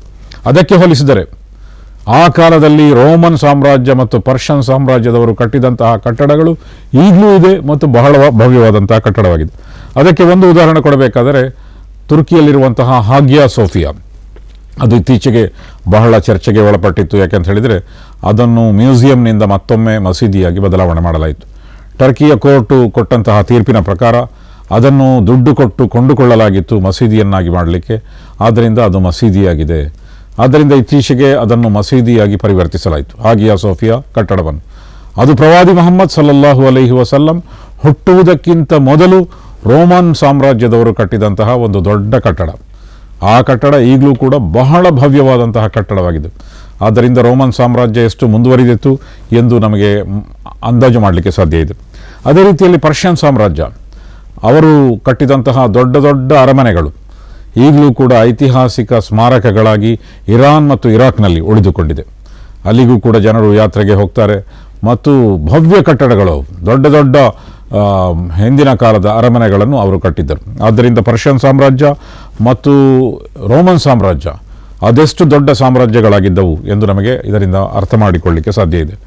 ಆ ಸಾಮ್ರಾಜ್ಯಗಳು ಮಾತ್ರ ಅಲ್ಲ, ಭಾರತದಲ್ಲಿಯೂ ನೀವು ನೋಡುವುದಾದರೆ ಬೌದ್ಧರು ಆಗ ದೊಡ್ಡ ದೊಡ್ಡ ಕಟ್ಟಡಗಳನ್ನು ಕಟ್ಟಿದರು. ಉದಾಹರಣೆಗೆ ಮಹಾಬೋಧಿ ಮಂದಿರ, ಬುದ್ಧಗಯ ಇರುವಂತಹ ಮಹಾಬೋಧಿ ಮಂದಿರ ಈಗಾಗಲೇ ಕಟ್ಟಲ್ಪಟ್ಟಿತ್ತು. ಅದು ಕೂಡ ಒಂದು ದೊಡ್ಡ ಕಟ್ಟಡವಾಗಿದೆ. ಅಜಂತಾ ಎಲ್ಲೋರ ಆಗ ಅಸ್ತಿತ್ವದಲ್ಲಿತ್ತು. ಅದೇ ರೀತಿಯಲ್ಲಿ ಎಲಿಫೆಂಟಾ ಗುಹೆಗಳು, ಮಹಾರಾಷ್ಟ್ರದಲ್ಲಿರುವಂತಹ ಗುಹೆಗಳು, ಅದು ಕೂಡ ಅಸ್ತಿತ್ವದಲ್ಲಿತ್ತು. ಈ ಎಲ್ಲ ಕಡೆಗಳಲ್ಲಿ ಅನೇಕ ರೀತಿಯ ಪ್ರಗತಿಪರ ಚಟುವಟಿಕೆಗಳು ನಡೆದಿದ್ದವು ಎಂದು ನಮಗೆ ಗೊತ್ತಾಗುತ್ತದೆ. ಇದೆಲ್ಲವನ್ನು ಹೋಲಿಸಿದರೆ ಮಕ್ಕಾದಲ್ಲಿ ಏನೂ ಇರಲಿಲ್ಲ. ಮಕ್ಕಾದಲ್ಲಿ ಒಂದು ಸರ್ಕಾರ ಕೂಡ ಇರಲಿಲ್ಲ. ಅಲ್ಲೇ ಒಂದು ರೀತಿಯ ಪಾಳೆಗಾರರ ಆಡಳಿತ ಇತ್ತು. ಅನೇಕ ನಾಯಕರಿದ್ದರು, ಪಾಳೆಗಾರರು ಆಡಳಿತ ನಡೆಸ್ತಾ ಇದ್ದರು. ಟ್ರೈಬಲ್ಸ್, ಗೋತ್ರದ ನೇತಾರರು ಅಲ್ಲಿದ್ದರು. ಅದಕ್ಕೆ ಪ್ರತಿಯಾಗಿ ಒಂದು ಸರ್ಕಾರ, ಇಡೀ ಪ್ರದೇಶವನ್ನು ಆಳುವಂತಹ ಒಂದು ಸರ್ಕಾರ ಎಂಬುದು ಇರಲಿಲ್ಲ. ಅದೇ ರೀತಿಯಲ್ಲಿ ಯಾವ ರಂಗದಲ್ಲಿಯೂ ಕೂಡ ಅವರು ದೊಡ್ಡ ಸಾಧನೆ ಮಾಡಿರಲಿಲ್ಲ. ಶಿಕ್ಷಣ ರಂಗದಲ್ಲಿ ಅವರು ಬಹಳ ಹಿಂದಿದ್ದರು, ನಾಗರಿಕತೆಯಲ್ಲಿ ಬಹಳ ಹಿಂದಿದ್ದರು. ಆದರೆ ಇಸ್ಲಾಂ ಬಂತು 7ನೇ ಶತಮಾನದಲ್ಲಿ. ಪ್ರವಾದಿ ಮುಹಮ್ಮದ್ ಸಲ್ಲಲ್ಲಾಹು ಅಲೈಹಿ ವಸಲ್ಲಂ ಸ್ವತಃ ಒಬ್ಬ ನಿರಕ್ಷರಿಯಾಗಿದ್ದರು. ಆದರೆ ಬಹಳ ಆಶ್ಚರ್ಯದ ವಿಷಯ ಏನು ಅಂತ ಹೇಳಿದರೆ, ಇಸ್ಲಾಂ ಬಂದ ನಂತರ ಅಲ್ಲಿ ನಾಗರಿಕತೆಯೂ ಬಂತು, ಶಿಕ್ಷಣದಲ್ಲೂ ಅವರು ಮುಂದುವರೆದರು. ಮಾತ್ರ ಅಲ್ಲ, ಅವರ ಶಕ್ತಿ ಹೆಚ್ಚುತ್ತಾ ಹೋಯಿತು. ಕೆಲವೇ ಕಾಲಗಳಲ್ಲಿ, ಅಂದರೆ ಪ್ರವಾದಿ ಮುಹಮ್ಮದ್ ಸಲ್ಲಲ್ಲಾಹು ಅಲೈಹಿ ವಸಲ್ಲಂ ಮಕ್ಕಾದಿಂದ ಮದೀನಾಕ್ಕೆ ಹೋಗಿ 17 ವರ್ಷವಾದಾಗ, ಪ್ರವಾದಿ ಮುಹಮ್ಮದ್ ಸಲ್ಲಲ್ಲಾಹು ಅಲೈಹಿ ವಸಲ್ಲಮರ ನಿಧನದ ಕೆಲವೇ ವರ್ಷಗಳಲ್ಲಿ ಉಮರ್ ರದಿಯಲ್ಲಾಹು ತಾಲಾ ಅನ್ಹುರವರ ಕಾಲದಲ್ಲಿ ರೋಮನ್ ಸಾಮ್ರಾಜ್ಯ ಮತ್ತು ಪರ್ಷಿಯನ್ ಸಾಮ್ರಾಜ್ಯವನ್ನು ಅವರು ಜಯಿಸಿದರು ಮತ್ತು ಆ ಇಡೀ ಪ್ರದೇಶವನ್ನು ಅರಬರು ಗೆಲ್ಲುವಂತಾಯಿತು. ಹೀಗೆ ಗೆಲ್ಲಲಿಕ್ಕೆ ಕಾರಣ ಏನು ಅಂತ ಹೇಳಿದರೆ, ಇಸ್ಲಾಂ ಅವರಲ್ಲಿ ಬೆಳೆಸಿದಂತಹ ಅತ್ಯುತ್ತಮವಾದಂತಹ ಒಂದು ಆತ್ಮಬಲ, ಆತ್ಮಸ್ಥೈರ್ಯ ಮತ್ತು ವಿವಿಧ ಕ್ಷೇತ್ರಗಳಲ್ಲಿ ಮುಂದುವರಿಯಬೇಕು ಎಂಬಂತಹ ಒಂದು ಛಲ. ಅದರ ಜೊತೆಗೆ ಆ ಪ್ರದೇಶವನ್ನೇ ಅಲ್ಲಾಹನು ಯಾಕೆ ಆಯ್ಕೆ ಮಾಡಿರಬಹುದು. ಅಲ್ಲಿ ಬೇರೆ ಬೇರೆ ಲೋಕದಲ್ಲಿ ಪ್ರದೇಶ ಇತ್ತು, ಆದರೆ ಒಂದು ಕೊನೆಯ ಪ್ರವಾದಿಯನ್ನು ಕಳುಹಿಸಲಿಕ್ಕೆ ಅದೇ ಪ್ರದೇಶವನ್ನು ಆಯ್ಕೆ ಮಾಡಲಿಕ್ಕೆ ಒಂದು ಕಾರಣ ಏನು ಅಂತ ಹೇಳಿದರೆ, ಅವರಲ್ಲಿ ನಾಗರಿಕತೆ ಇರಲಿಲ್ಲ ಮತ್ತು ಅವರು ಅತ್ಯಂತ ಪ್ರಗತಿ ಹೊಂದಿದಂತಹ ಸಮಾಜ ಆಗಿರಲಿಲ್ಲ. ಆದರೆ ಅವರಲ್ಲಿ ಕೆಲವಾರು ಒಳ್ಳೆಯ ಅಂಶಗಳಿತ್ತು. ಆ ಅಂಶಗಳ ಪೈಕಿ ಮೊದಲನೇ ಅಂಶ ಏನು ಅಂತ ಹೇಳಿದರೆ, ಅವರು ಸ್ವತಂತ್ರ ವ್ಯಕ್ತಿಗಳಾಗಿದ್ದರು. ಯಾರ ಅಧೀನದಲ್ಲೂ ಇರಲಿಲ್ಲ. ಯಾವುದೇ ದೊಡ್ಡ ಸರ್ಕಾರದ ಅಧೀನದಲ್ಲಿ ಜನರು ಇದ್ದರೆ ಒಂದು ರೀತಿಯ ಪರಾಧೀನತೆಯ ಮನೋಭಾವ ಮತ್ತು ಪರಾಧೀನತೆಯ ಚಿಂತನೆ ಇದ್ದೇ ಇರ್ತದೆ. ಅದಕ್ಕಿಂತ ಭಿನ್ನವಾಗಿ ಆಲೋಚನೆ ಮಾಡಲಿಕ್ಕೆ ಸಾಧ್ಯವಾಗುವುದಿಲ್ಲ. ಅಲ್ಲಿನ ದೊಡ್ಡ ಸರ್ಕಾರಗಳು ಮತ್ತು ದೊಡ್ಡ ಆಡಳಿತಗಾರರ ಅಧೀನದಲ್ಲಿದ್ದುಕೊಂಡೇ ಅವರು ಆಲೋಚನೆ ಮಾಡ್ತಾರೆ. ಅದಕ್ಕೆ ಹೋಲಿಸಿದರೆ ಮಕ್ಕಾ ಮತ್ತು ಮದೀನಾ ಆ ಪ್ರದೇಶದ ಜನರು ಪ್ರವಾದಿ ಮುಹಮ್ಮದ್ ಸಲ್ಲಲ್ಲಾಹು ಅಲೈಹಿ ವಸಲ್ಲಂ ಹುಟ್ಟಿದಂತಹ ಪ್ರದೇಶದ ಜನರು ಸ್ವತಂತ್ರವಾಗಿ ಮತ್ತು ಮುಕ್ತವಾಗಿ ಆಲೋಚನೆ ಮಾಡ್ತಾಯಿದ್ರು. ಎರಡನೇದು ಅಂತ ಹೇಳಿದರೆ ಅಲ್ಲಿ ಬಹಳ ಕಠಿಣವಾದಂತಹ ಪ್ರದೇಶ ಅದು ಗುಡ್ಡ ಮತ್ತು ಮರಳುಗಾಡು ಹಾಗೂ ತೀವ್ರತರವಾದಂತಹ ಬೇಸಿಗೆ ಮತ್ತು ಯಾವುದೇ ಸೌಕರ್ಯಗಳು ಅಲ್ಲಿ ಇರಲಿಲ್ಲ. ಆಹಾರ ಇತ್ಯಾದಿಗಳಿಗೆ ಬೇಕಾದಂತಹ ಸಾಧನಾನುಕೂಲತೆಗಳು ಇರಲಿಲ್ಲ. ಆ ಸಂದರ್ಭದಲ್ಲಿ ಅವರೆಲ್ಲರೂ ಕೂಡ ಕಠಿಣ ಜೀವನಕ್ಕೆ ಒಗ್ಗಿಕೊಂಡಿದ್ದರು. ಸ್ವಲ್ಪ ನೀರು ಕುಡಿದು ಸ್ವಲ್ಪ ಆಹಾರ ಸೇವಿಸಿ ಕಷ್ಟದ ದುಡಿಮೆಯೊಂದಿಗೆ ಬದುಕುವಂತಹ ಒಂದು ಕಲೆಯನ್ನು ಅವರು ಅರಗಿಸಿಕೊಂಡಿದ್ದರು. ಅದಕ್ಕೆ ಹೋಲಿಸಿದರೆ ರೋಮನ್ ಮತ್ತು ಪರ್ಷಿಯನ್ ಸಾಮ್ರಾಜ್ಯದ ಜನರು ಅವರು ಆರಾಮಕ್ಕೆ ಒಗ್ಗಿಕೊಂಡಿದ್ದರು. ಇದರಿಂದ ಒಂದು ರೀತಿಯ ವ್ಯಕ್ತಿತ್ವ ಬೆಳೆಯುತ್ತದೆ. ಅದನ್ನು ವ್ಯಕ್ತಿತ್ವದಲ್ಲಿ ಪ್ಯಾರಾಶೂಟರ್ ಮತ್ತು ಗ್ರಾಸ್ ರೂಟರ್ ಅಂತ ಹೇಳ್ತಾರೆ. ಪ್ಯಾರಾಶೂಟರ್ ಅಂತ ಹೇಳಿದರೆ ಒಂದು ಆರಾಮದಲ್ಲಿ ಬೆಳೆದಂತಹ ವ್ಯಕ್ತಿಗಳು ಅನಂತರ ಮೇಲಿನಿಂದ ಕೆಳಕ್ಕೆ ಬರುವುದನ್ನು ಮಾತ್ರ ಕಲಿತಿರುತ್ತಾರೆ, ಇನ್ನಷ್ಟು ಮೇಲೆ ಹೋಗುವುದನ್ನು ಕಲಿತಿರುವುದಿಲ್ಲ. ಅದಕ್ಕೆ ಪ್ರತಿಯಾಗಿ ಒಬ್ಬ ಕಷ್ಟದ ಜೀವನವನ್ನು ನಡೆಸಿದಂತಹ ವ್ಯಕ್ತಿಗಳಾಗಿದ್ದರೆ ಅವರು ಗ್ರಾಸ್ ರೂಟರ್ ಆಗ್ತಾರೆ. ಗ್ರಾಸ್ ರೂಟರ್ ಅಂತ ಹೇಳಿದರೆ ತಳಮಟ್ಟದಿಂದ ಮೇಲ್ಮಟ್ಟಕ್ಕೆ ಹೋಗುವಂತಹ ಒಂದು ಕೆಚ್ಚದೆ, ಒಂದು ಉತ್ಸಾಹ ಮತ್ತು ಒಂದು ಅರ್ಹತೆ ಅವರಲ್ಲಿ ಇರ್ತದೆ. ಆದ್ದರಿಂದ ಮಕ್ಕಾ ಮತ್ತು ಮದೀನಾ ಹಾಗೂ ಆ ಪರಿಸರದಲ್ಲಿದ್ದಂತಹ ಜನ ಅವರೆಲ್ಲರೂ ಕೂಡ ಗ್ರಾಸ್ ರೂಟರ್ ಆಗಿದ್ದರು. ತಳಮಟ್ಟದಿಂದ ಮೇಲಕ್ಕೆ ಹೋಗುವಂತಹ ಒಂದು ತರಬೇತಿ ಅವರಲ್ಲಿತ್ತು. ಮತ್ತು ಅವರ ಕುದುರೆಗಳು ಮತ್ತು ಒಂಟೆಗಳು ಕೂಡ ಹಾಗೆ ಸ್ವಲ್ಪ ನೀರು ಸೇವಿಸಿ ಇದ್ದ ಆಹಾರವನ್ನು ಸೇವಿಸಿ ಕಠಿಣತೆಗೆ ಒಗ್ಗಿಕೊಂಡಂತಹ ಪ್ರಾಣಿಗಳಾಗಿದ್ದವರು. ಇನ್ನು ಅರೇಬಿಯನ್ ಹಾರ್ಸಸ್ ಈಗಲೂ ಕೂಡ ಪ್ರಸಿದ್ಧ, ಆಗಲೂ ಕೂಡ ಪ್ರಸಿದ್ಧ. ಅವರು ಬೇರೆ ಯಾವುದಕ್ಕೂ ಕೂಡ ಪ್ರಸಿದ್ಧಿ ಇಲ್ಲದೆ ಹೋದರೂ ಕೂಡ ಅವರ ಕುದುರೆಗಳು ಅದು ಪಳಗಿದ ಕುದುರೆಗಳಾಗಿದ್ದವು, ಯುದ್ಧ ಕೌಶಲಕ್ಕೆ ಸೂಕ್ತವಾದಂತಹ ಕುದುರೆಗಳಾಗಿದ್ದವು. ಮುಂದೆ ಅವರು ದೊಡ್ಡ ದೊಡ್ಡ ವಿಜಯವನ್ನು ಸಾಧಿಸಲಿಕ್ಕೆ ಅವರ ಈ ಕಠಿಣತೆಗೆ ಒಗ್ಗಿಕೊಂಡಂತಹ ಅವರ ದೇಹ, ಕಠಿಣತೆಗೆ ಒಗ್ಗಿಕೊಂಡಂತಹ ಅವರ ವ್ಯಕ್ತಿತ್ವ, ಯಾವುದೇ ಕಠಿಣತಮವಾದ ಕೆಲಸವನ್ನು ಕೆಚ್ಚೆದೆಯಿಂದ ಮಾಡುವಂತಹ ಅವರ ಪ್ರತಿಭೆ, ಅದೇ ರೀತಿಯಲ್ಲೇ ಅವರೊಂದಿಗೆ ಸಹಕರಿಸುವಂತಹ ಅವರ ಒಂಟೆಗಳು ಮತ್ತು ಕುದುರೆಗಳು, ಇದೆಲ್ಲವೂ ಕೂಡ ಅವರ ಮುಂದುವರಿದಂತಹ ಮತ್ತು ಬಹಳ ಬೇಗ ಅವರು ಸಾಧಿಸಿದಂತಹ ದೊಡ್ಡ ದೊಡ್ಡ ವಿಜಯಗಳಿಗೆ ಕಾರಣಗಳು ಇಂತಹ ಪರಿಸ್ಥಿತಿಯಾಗಿದ್ದವು ಎಂದು ಹೇಳ್ಬೋದು. ಅದೇ ರೀತಿಯಲ್ಲಿ ಇನ್ನೊಂದು ಒಳ್ಳೆಯ ಗುಣ ಅವರಲ್ಲಿ ಏನಿತ್ತು ಅಂತ ಹೇಳಿದರೆ ಅವರು ನೇರ ನಡೆನುಡಿಯವರಾಗಿದ್ದರು. ಇದ್ದುದನ್ನು ಇದ್ದಂತೆ ಹೇಳ್ತಾ ಇದ್ರು ಮತ್ತು ಸತ್ಯ ಅಂತ ಕಂಡ್ರೆ ಅದನ್ನು ಕೂಡಲೇ ಒಪ್ಪಿಕೊಳ್ತಾ ಇದ್ರು. ಗೆದ್ದವರ ಬಾಲ ಹಿಡಿಲಿಕ್ಕೆ ಹೋಗ್ತಾ ಇರಲಿಲ್ಲ. ಜನರು ಬಹಳ ಸ್ವಲ್ಪ ಬುದ್ಧಿವಂತಿಕೆ ಎಂದು ಜನರು ಹೇಳುವುದು ಯಾವುದು ಅಂತ ಹೇಳಿದರೆ ಯಾವುದರಲ್ಲಿ ನಮಗೆ ಹಿತ ಇದೆ ಹಾಗೆ ಒಗ್ಗಿಕೊಂಡು ಅದಕ್ಕೆ ಅನುಸರಿಸಿ ಜೀವನವನ್ನು ಸಾಗಿಸುವುದೇ ಬುದ್ಧಿವಂತಿಕೆ ಎಂದು ಹೇಳುವಂತಹ ಜನರಿದ್ದಾರೆ. ಅವರು ಅಂತಹ ಜನರಾಗಿರಲಿಲ್ಲ. ಅವರು ಭಾವನಾತ್ಮಕವಾದ ಜನರಾಗಿದ್ದರು. ಭಾವನೆಗಳು ಜಾಸ್ತಿ ಇತ್ತು ಅವರಲ್ಲಿ ಒಳಿತು ಇದು, ಒಳ್ಳೆಯದು ಇದು ಎಂದು ಕಂಡು ಬಂದರೆ ಅದನ್ನು ಆಗಲೇ ಒಪ್ಪಿಕೊಳ್ತಾ ಇದ್ರು. ಅದಕ್ಕಾಗಿ ಅವರು ಎಂತಹ ಒಂದು ದೊಡ್ಡ ಸವಾಲುಗಳನ್ನು ಎದುರಿಸಲಿಕ್ಕೂ ಕೂಡ ಸಿದ್ಧರಾಗ್ತಾ ಇದ್ದರು. ಗೆದ್ದವರ ಬಾಲ ಅವರು ಹಿಡಿತಿರಲಿಲ್ಲ. ಅದಕ್ಕೆ ಒಂದು ಉದಾಹರಣೆ ಉಮರ್ ರದಿಯಲ್ಲಾಹು ತಆಲಾ, ಎರಡನೇ ಖಲೀಫಾದಂತಹ ಉಮರ್, ಪ್ರವಾದಿ ಮುಹಮ್ಮದ್ ಸಲ್ಲಲ್ಲಾಹು ಅಲೈಹಿ ವಸಲ್ಲಮರ ಕಾಲದಲ್ಲಿ ಅನೇಕರು ಇಸ್ಲಾಂ ಧರ್ಮ ಸ್ವೀಕಾರ ಮಾಡಿ ಪ್ರವಾದಿ ಮುಹಮ್ಮದ್ ಸಲ್ಲಲ್ಲಾಹು ಅಲೈಹಿ ವಸಲ್ಲಮರ ಜೊತೆಗಿರುವಾಗ ಅತ್ಯಂತ ಆರಂಭ ಕಾಲದಲ್ಲಿ ಒಮ್ಮೆ ಉಮರ್ ರದಿಯಲ್ಲಾಹು ತಆಲಾಗೆ ಸಿಟ್ಟು ಬಂತು. ನಮ್ಮ ನಂಬಿಕೆಗಳನ್ನೆಲ್ಲ ಸುಳ್ಳಾಗಿಸ್ತಾ ಇರುವಂತಹ ಈ ಮೊಹಮ್ಮದರ ತಲೆಯನ್ನೇ ಕಡಿಯುತ್ತೇನೆ ಅಂಥೇಳಿ ಅವರು ತೆರೆದಂತಹ ಮತ್ತು ಹೊರೆಯಿಂದ ಹೊರಗೆ ಬಂದಂತಹ ದೊಡ್ಡ ಖಡ್ಗವನ್ನು ಹಿಡಿದು ನೇರವಾಗಿ ಪ್ರವಾದಿ ಮುಹಮ್ಮದ್ ಸಲ್ಲಲ್ಲಾಹು ಅಲೈಹಿ ವಸಲ್ಲಮರ ಮನೆಗೆ ಹೋಗ್ತಾ ಇದ್ರು, ರುಂಡವನ್ನು ಚೆಂಡಾಡುತ್ತೇನೆ ಎಂಬ ಘೋಷಣೆಯೊಂದಿಗೆ. ಆಗ ಯಾರೋ ಹೇಳಿದರು, ನಿಮ್ಮ ಸಹೋದರಿ ಕೂಡ ಅವರ ಅನುಯಾಯಿಯಾಗಿ ಮಾರ್ಪಟ್ಟಿದ್ದಾರೆ. ಆಗ ಸಹೋದರಿಯ ಮನೆಗೆ ಹೋಗ್ತಾರೆ ಅವರು. ದೀರ್ಘವಾದಂತಹ ಕತೆ, ಅದನ್ನು ಬಹಳ ಸರಳಗೊಳಿಸಿ ನಾನು ಹೇಳ್ತಾ ಇದ್ದೇನೆ. ಅಲ್ಲಿ ಹೋದ ನಂತರ ಅವರು ಪ್ರವಾದಿ ಮುಹಮ್ಮದ್ ಸಲ್ಲಲ್ಲಾಹು ಅಲೈಹಿ ವಸಲ್ಲಮರ ಸಂದೇಶ ಮತ್ತು ಅವರ ಮೇಲೆ ಅವತೀರ್ಣವಾದಂತಹ ಕುರ್ಆನ್, ಅದರಲ್ಲಿಯೂ ಕೂಡ ಸೂರೆ ತಾಹಾ 20ನೇ ಅಧ್ಯಾಯ, ಅದರ ಕೆಲವು ವಚನಗಳನ್ನು ಅವರ ಮುಂದಿರಿಸ್ತಾರೆ. ಅದನ್ನು ಕೇಳಿದಾಗ ಅವರ ಮನಸ್ಸು ಬದಲಾಗ್ತದೆ ಮತ್ತು ನಾನು ಕೂಡ ಸತ್ಯವನ್ನು ಸ್ವೀಕರಿಸ್ತೇನೆ, ಇಸ್ಲಾಮನ್ನು ಸ್ವೀಕರಿಸ್ತೇನೆ ಅಂಥೇಳಿ ಮತ್ತೆ ಅದೇ ಖಡ್ಗದೊಂದಿಗೆ ಪ್ರವಾದಿ ಮುಹಮ್ಮದ್ ಸಲ್ಲಲ್ಲಾಹು ಅಲೈಹಿ ವಸಲ್ಲಂ ಇದ್ದ ಪ್ರದೇಶಕ್ಕೆ ಹೋಗ್ತಾರೆ. ಆಗ ಪ್ರವಾದಿ ಮುಹಮ್ಮದ್ ಸಲ್ಲಲ್ಲಾಹು ಅಲೈಹಿ ವಸಲ್ಲಂ ಉಮರ್ ರದಿಯಲ್ಲಾಹು ತಆಲಾ ಎಲ್ಲರಿಗೂ ಪರಿಚಿತರಾದಂತಹ ವ್ಯಕ್ತಿ, ಪರಾಕ್ರಮಕ್ಕೆ ಮತ್ತು ಧೈರ್ಯಕ್ಕೆ ಹೆಸರುವಾಸಿಯಾಗಿದ್ದಂತಹ ಒಬ್ಬ ವ್ಯಕ್ತಿ. ಆ ವ್ಯಕ್ತಿ ಬರ್ತಾ ಇರುವಾಗ ಅಬ್ಬಾಸ್ ರದಿಯಲ್ಲಾಹು ತಆಲಾ, ಪ್ರವಾದಿ ಮುಹಮ್ಮದ್ ಸಲ್ಲಲ್ಲಾಹು ಅಲೈಹಿ ವಸಲ್ಲಮರ ಚಿಕ್ಕಪ್ಪ, ಇಸ್ಲಾಂ ಸ್ವೀಕಾರ ಮಾಡಿ ಕೆಲವೇ ದಿನಗಳಾಗಿತ್ತು ಮತ್ತು ಅವರು ಕೂಡ ಒಬ್ಬ ಅತ್ಯಂತ ದೊಡ್ಡ ಪರಾಕ್ರಮಿ. ಅವರು ಹೇಳಿದರು, ಒಂದು ವೇಳೆ ಅವರು ಒಳ್ಳೆಯ ಉದ್ದೇಶದಿಂದ ಬರ್ತಾ ಇದ್ದರೆ ಅವರನ್ನು ಬಿಡ್ತೇನೆ, ಇಲ್ಲದೆ ಹೋದರೆ ಯಾವ ಖಡ್ಗವನ್ನು ಅವರು ತರ್ತಾ ಇದ್ದಾರೋ ಅದೇ ಖಡ್ಗದಿಂದ ಅವರ ರುಂಡವನ್ನು ನಾನು ಚೆಂಡಾಡ್ತೇನೆ ಎಂದು ಅವರು ಹೇಳಿದರು. ಆದರೆ ಪ್ರವಾದಿ ಮುಹಮ್ಮದ್ ಸಲ್ಲಲ್ಲಾಹು ಅಲೈಹಿ ವಸಲ್ಲಂ ಅವರು ಹೇಳಿದರು, ಅವರ ಮುಖಭಾವವನ್ನು ನೋಡಿದರೆ ಅವರು ಯಾವುದೋ ಒಳ್ಳೆಯ ಉದ್ದೇಶದಿಂದ ಬರ್ತಾ ಇದ್ದಾರೆ ಎಂದು ನಮಗೆ ವ್ಯಕ್ತ ಆಗ್ತದೆ. ಹೀಗೆ ಅವರು ಬಂದು ಇಸ್ಲಾಂ ಸ್ವೀಕಾರ ಮಾಡಿದರು ಮತ್ತು ಪ್ರವಾದಿ ಮುಹಮ್ಮದ್ ಸಲ್ಲಲ್ಲಾಹು ಅಲೈಹಿ ವಸಲ್ಲಂ ಅವರನ್ನು ಅಂಗೀಕರಿಸುವಂತಹ ಮೂಲಮಂತ್ರ ಅಶ್ಹದು ಅಲ್ಲಾ ಇಲಾಹ ಇಲ್ಲಲ್ಲಾಹ್, ಅಲ್ಲಾಹನಲ್ಲದೆ ಬೇರೆ ಆರಾಧ್ಯನಿಲ್ಲ ಎಂದು ನಾನು ಸಾಕ್ಷ್ಯ ನುಡಿಯುತ್ತೇನೆ ಮೊಹಮ್ಮದರ್ ರಸೂಲುಲ್ಲ ವಾಷದು ಅನ್ನ ಮೊಹಮ್ಮದರ್ ರಸೂಲುಲ್ಲ ಮತ್ತು ಮೊಹಮ್ಮದ್ ಅಲ್ಲಾಹನ ಪ್ರವಾದಿಯಾಗಿದ್ದಾರೆ ಎಂದು ನಾನು ಸಾಕ್ಷಿ ನುಡಿಯುತ್ತೇನೆ ಎಂದು ಹೇಳಿದರು ಮತ್ತು ಇಸ್ಲಾಮಿನ ವರ್ತುಳದೊಳಕ್ಕೆ ಬಂದರು. ಹೀಗೆ ಒಂದೇ ದಿನದಲ್ಲಿ ಎರಡು ಭಾವನೆಗಳು, ಒಂದು ರುಂಡವನ್ನು ಚೆಂಡಾಡುತ್ತೇನೆ, ಮತ್ತೊಂದು ಅವರ ಅನುಯಾಯಿಯಾಗಿ ಮಾರ್ಪಡ್ತೇನೆ. ಇದು ಒಂದು ಉದಾಹರಣೆಯಾಗಿ ಇಂತಹ ವ್ಯಕ್ತಿಗಳೇ ಆಗಿದ್ದರು ಅವರು. ಅವರಲ್ಲಿ ಹೆಚ್ಚಿನ ವ್ಯಕ್ತಿಗಳು ಇಂತಹ ಭಾವನಾತ್ಮಕ ವ್ಯಕ್ತಿಗಳಾಗಿದ್ದರು. ಒಂದು ವಿಷಯದ ಬಗ್ಗೆ ಅವರಿಗೆ ನಂಬಿಕೆ ಬಂದರೆ ಆ ಕ್ಷಣ ಅವರು ಬದಲಾಗ್ತಾ ಇದ್ದರು ಮತ್ತು ಅದಕ್ಕಾಗಿ ಅವರು ಮೀನಾಮೇಷ ಎಣಿಸಲಿಕ್ಕೆ ಹೋಗ್ತಾ ಇರಲಿಲ್ಲ. ಅಂತಹ ವ್ಯಕ್ತಿಗಳಾಗಿದ್ದರು ಅವರು. ಅದೇ ರೀತಿಯಲ್ಲಿ ಉದಾರ ಮನಸ್ಸಿನವರಾಗಿದ್ದರು. ಅದಕ್ಕೆ ಒಂದು ಅರೇಬಿಯನ್ ಕತೆ ಇದೆ, ಅರೇಬಿಯಾದ ಅನೇಕ ಅರೇಬಿಯನ್ ಕಥೆಗಳಿದೆ. ಅದು ಸಣ್ಣ ಕತೆ, ಆದ್ದರಿಂದ ಅದನ್ನು ಕೂಡ ಹೇಳುವುದು ಅವರ ಸ್ವಭಾವವನ್ನು ಅರ್ಥ ಮಾಡಿಕೊಳ್ಳಿಕ್ಕೆ ಸೂಕ್ತ ಅಂತ ನನಗೆ ಅನಿಸ್ತದೆ.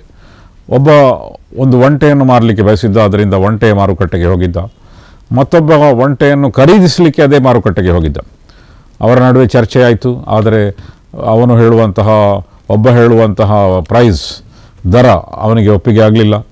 ಆದ್ದರಿಂದ ಕೊನೆಗೆ ಅವರು ಬಹಳ ಚರ್ಚೆ ಮಾಡಿ ಈ ದರಕ್ಕೆ ನಾನು ಇದನ್ನು ಕೊಂಡುಕೊಳ್ತೇನೆ ಅಂತ ಹೇಳಿದಾಗ ಅದಕ್ಕೆ ಅವರು ಸಿದ್ಧರಾಗಲಿಲ್ಲ. ಕೊನೆಗೆ ಅವರು ವಿಳಾಸವನ್ನು ಪಡೆದು, ನಿಮ್ಮ ಒಂಟೆಯ ಮಾಲಕನ ವಿಳಾಸವನ್ನು ಪಡೆದು ಹಿಂದಿರುಗಿದರು. ಹಿಂದಿರುಗಿದ ಕೆಲವು ದಿವಸ ಆದಾಗ ಒಂಟೆಯನ್ನು ಕೊಂಡುಕೊಂಡಿದ್ದರೆ ಒಳ್ಳೆಯದಾಗಿತ್ತು ಅಂತ ಹೇಳಿ ಮತ್ತೆ ಅವರ ವಿಳಾಸವನ್ನು ಹುಡುಕುತ್ತಾ ಅವರ ಮನೆಗೆ ಹೋದರು. ಅರೇಬಿಯಾದಲ್ಲಿ ಒಂದು ಪದ್ಧತಿ ಏನಿತ್ತು ಅಂತ ಹೇಳಿದರೆ, ಒಬ್ಬ ದೂರದಿಂದ ಬಂದರೆ ಅವನಿಗೆ ಆತಿಥ್ಯ ಸತ್ಕಾರ ಮಾಡಬೇಕು. ಆತಿಥ್ಯ ಸತ್ಕಾರದ ಕಲ್ಪನೆ ಈಗಲೂ ಕೂಡ ಇದೆ. ಈಗಲೂ ಕೂಡ ಅರೇಬಿಯನ್ ಜಗತ್ತಿನಲ್ಲಿ ಮನೆಯ ಜೊತೆಗೆ ಮತ್ತೊಂದು ಕೋಣೆ ಅಥವಾ ಮತ್ತೊಂದು ಮನೆ ಇರ್ತದೆ. ಅದನ್ನು ಅವರು ದಿವಾನಿಯಾ ಎಂದು ಕರೆಯುತ್ತಾರೆ. ದಿವಾನಿಯಾ ಅಂತ ಹೇಳಿದರೆ ಅಲ್ಲಿ ಹೊರಗಿನವರು ಬಂದಾಗ ಕೂತು ಮಾತಾಡಲಿಕ್ಕೆ ಅಥವಾ ಅತಿಥಿಗಳನ್ನು ಸತ್ಕರಿಸಲಿಕ್ಕೆ ಇರುವಂಥ ಒಂದು ಪ್ರದೇಶ. ಮನೆಯವರ ಪ್ರೈವಸಿ, ಅವರ ವೈಯಕ್ತಿಕ ಜೀವನದಲ್ಲಿ ಬೇಕಾದಂತಹ ಒಂದು ರೀತಿಯ ವೈಯಕ್ತಿಕ ಅವಕಾಶಗಳು, ಅದಕ್ಕೆ ಯಾವುದೇ ರೀತಿಯ ಒಂದು ಕುಂದು ಉಂಟಾಗದಂತೆ ಪ್ರತ್ಯೇಕವಾದಂತಹ ಒಂದು ಮನೆ, ಅದನ್ನು ಈಗಲೂ ಕೂಡ ಅರೇಬ್ ಜಗತ್ತಿನಲ್ಲಿ ಮಾಡ್ತಾರೆ. ಅಂತಹ ಮನೆ ಅವರ ಬಳಿ ಆಗಲೂ ಕೂಡ ಇತ್ತು. ಆದ್ದರಿಂದ ಆ ವ್ಯಕ್ತಿ ಹುಡುಕ್ತಾ ಹೋದಾಗ, ಒಂಟೆಯನ್ನು ಕೊಂಡುಕೊಳ್ಳ ಬಯಸಿದಂತಹ ವ್ಯಕ್ತಿ ಒಂಟೆಯ ಮಾಲಕನ ಮನೆಗೆ ಹೋದಾಗ ಅವರು ಅವರನ್ನು ಸತ್ಕರಿಸಿದರು, ಆ ಮನೆಯಲ್ಲಿ ಕೂರಿಸಿದರು. ಮತ್ತು ಅವರ ಸತ್ಕಾರದ ಒಂದು ಶಿಷ್ಟಾಚಾರ ಏನಾಗಿತ್ತು ಅಂತ ಹೇಳಿದರೆ, 3 ದಿವಸದವರೆಗೆ ಏನು ಕೇಳಬೇಕಾಗಿಲ್ಲ, ಸತ್ಕಾರ ಮಾಡ್ತಾ ಇರಿ. ಈಗಲೂ ಕೂಡ ಅದನ್ನು ಅವರು ಪಾಲಿಸ್ತಾರೆ. 3 ದಿವಸದವರೆಗೆ ಯಾಕೆ ಬಂದಿರಿ ಅಂತ ಕೇಳುವುದಿಲ್ಲ ಅವರು. ಹೇಳಿದರೆ ಆಯಿತು, ಆ ಪ್ರಸ್ತಾಪ ಬಂದರೆ ಅನಂತರ ಮಾತಾಡ್ಬೋದು. ಇಲ್ಲದೆ ಹೋದರೆ ಅವರನ್ನು ಅತಿಥಿಯಾಗಿ ಸತ್ಕರಿಸ್ತಾರೆ.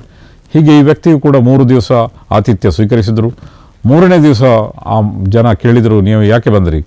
ಆಗ ಹೇಳಿದರು, ನಾನು ಒಂಟೆಗಾಗಿ ನಿಮ್ಮ ಬಳಿಗೆ ಬಂದಿದ್ದೆ.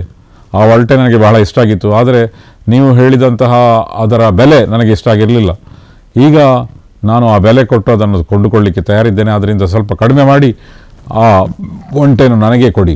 ಅದಕ್ಕೆ ಅವರು ಹೇಳಿದರು, ನೀವು ಮೊದಲು ಬಂದಿದ್ದರೆ ಕೊಡ್ತಾ ಇದ್ದೆ ನಾನು. ಈಗ ನೀವು ಬಂದ ದಿವಸ ನಿಮ್ಮನಿಗೆ ಆತಿಥ್ಯ ಮಾಡಲಿಕ್ಕೆ ಏನೂ ಇರಲಿಲ್ಲ, ಆದ್ದರಿಂದ ಅದೇ ಒಂಟೆಯನ್ನು ಕೊಯ್ದು ನಿನಗೆ ಆತಿಥ್ಯವನ್ನು ಮಾಡಿದ್ದೇನೆ ಎಂದು ಹೇಳಿದರು.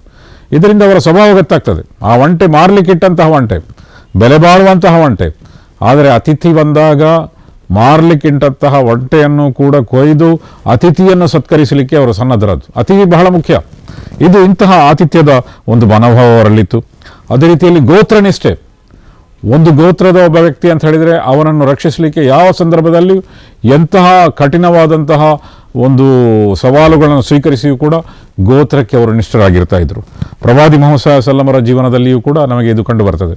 ಅವರ ಮೇಲೆ ಒಮ್ಮೆ ನಿರ್ಬಂಧ ಹೇರಿದಾಗ ಅವರ ಕುಟುಂಬದ ಮೇಲೆ ಇಡೀ ಗೋತ್ರ, ಅವರಲ್ಲಿ ಎಲ್ಲರೂ ಕೂಡ ಪ್ರವಾದಿ ಮುಹಮ್ಮದ್ ಸಲ್ಲಲ್ಲಾಹು ಅಲೈಹಿ ವಸಲ್ಲಮರ ಅನುಯಾಯಿಗಳಾಗಿರಲಿಲ್ಲ, ಅನುಯಾಯಿ ಅಲ್ಲದವರೇ ಹೆಚ್ಚಾಗಿದ್ದರು.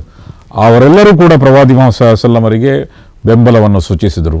ಇನ್ನು ಪ್ರವಾದಿ ಮುಹಮ್ಮದ್ ಸಲ್ಲಲ್ಲಾಹು ಅಲೈಹಿ ವಸಲ್ಲಮರ ಗೋತ್ರದಲ್ಲಿ ನೀವು ನೋಡುವುದಾದರೆ 2 ವ್ಯಕ್ತಿಗಳನ್ನು ಬಿಟ್ಟು, ಅಬೂ ಲಹಬ್ ಮತ್ತು ಅಬೂ ಜಹಲ್ ಎಂಬ 2 ವ್ಯಕ್ತಿಗಳನ್ನು ಬಿಟ್ಟರು. ಅವರಲ್ಲಿ ಆ ಗುಣಗಳು ಕೂಡ ಕಡಿಮೆ ಇತ್ತು.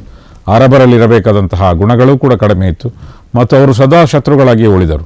ಅವರು ಬಿಟ್ಟರೆ ಪ್ರವಾದಿ ಮುಹಮ್ಮದ್ ಸಲ್ಲಲ್ಲಾಹು ಅಲೈಹಿ ವಸಲ್ಲಮರ ಕುಟುಂಬದಲ್ಲಿ ಅನೇಕರು ಪ್ರವಾದಿ ಮುಹಮ್ಮದರ ಅನುಯಾಯಿಯಾಗಿರಲಿಲ್ಲ, ಅವರ ಧರ್ಮವನ್ನು ಸ್ವೀಕರಿಸಲಿಕ್ಕೆ ಕೆಲವರು ಬಹಳ ತಡವಾಗಿ ಸ್ವೀಕರಿಸಿದರು. ಆದರೆ ಅವರ ಬೆಂಬಲಕ್ಕೆ ಸದಾ ನಿಂತರು. ಹೀಗೆ ಅವರಲ್ಲಿದ್ದಂತಹ ಈ ಗುಣಗಳು ಅದೆಲ್ಲವೂ ಕೂಡ ಒಂದು ಅತ್ಯಂತ ಸಕಾರಾತ್ಮಕ ಗುಣಗಳಾಗಿತ್ತು. ಅದರ ಅಲ್ಲದೆ ಇನ್ನೊಂದು ಗುಣ ಅಂತ ಹೇಳಿದರೆ ಅರಬಿ ಭಾಷೆ, ಅದರಲ್ಲಿ ಎಲ್ಲರೂ ಕೂಡ ನಿಷ್ಣಾತರಾಗಿದ್ದರು ಮತ್ತು ಅದು ಬಹಳ ಸುಂದರವಾದಂತಹ ಒಂದು ಕಾವ್ಯದ ಭಾಷೆಯಾಗಿತ್ತು. ಉದಾಹರಣೆಗೆ ಹಿಂದಿನ ಗ್ರಂಥಗಳನ್ನು ನೀವು ನೋಡುವುದಾದರೆ ಯೇಸು ಕ್ರಿಸ್ತರು ಅವರು ಅರಮೇಯಿಕ್ ಭಾಷೆಯಲ್ಲಿ ತಮ್ಮ ಸಂದೇಶವನ್ನು ಕೊಟ್ಟಿದ್ದರು. ಅದು ಲಿಪಿ ಇಲ್ಲದಂತಹ ಒಂದು ಭಾಷೆ.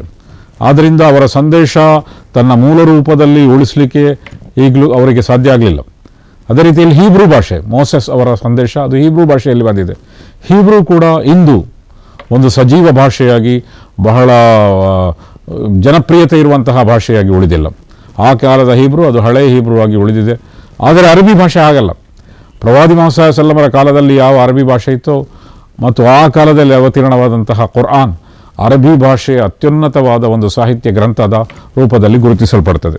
ಮತ್ತು ಆ ಕಾಲದ ಜನರು ಕವನದಲ್ಲಿ ಅರಬಿ ಭಾಷೆಯಲ್ಲಿ ಮತ್ತು ಗದ್ಯ ಪದ್ಯಗಳೆರಡರಲ್ಲೂ ಕೂಡ ಮುಂಚೂಣಿಯಲ್ಲಿದ್ದರು. ಪ್ರವಾದಿ ಮುಹಮ್ಮದ್ ಸಲ್ಲಲ್ಲಾಹು ಅಲೈಹಿ ವಸಲ್ಲಮರ ಅನುಯಾಯಿಯಲ್ಲಿಯೂ ಕೂಡ ಹಸ್ಸಾನ್ ಬಿನ್ ಸಾಬಿತ್ ಎಂಬ ಒಬ್ಬ ಕವಿ ಇದ್ದರು. ಅವರನ್ನು ಪ್ರವಾದಿ ಮುಹಮ್ಮದ್ ಸಲ್ಲಲ್ಲಾಹು ಅಲೈಹಿ ವಸಲ್ಲಂ ಕವನ ಬರೆಯಲಿಕ್ಕೆ ಸಾಹಿತ್ಯ ರಚನೆಗಾಗಿಯೇ ಮೀಸಲಿಟ್ಟಿದ್ದರು. ಯಾಕೆಂತ ಹೇಳಿದರೆ ಅದು ಬಹಳ ಮುಖ್ಯ ಎಂದವರು ಹೇಳಿದರು. ಮತ್ತು ಅವರಲ್ಲಿ ಒಂದು ರೀತಿಯ ಮಾಡು ಅಥವಾ ಮಡಿ ಎಂಬಂತಹ ಒಂದು ಗುಣ ಇತ್ತು.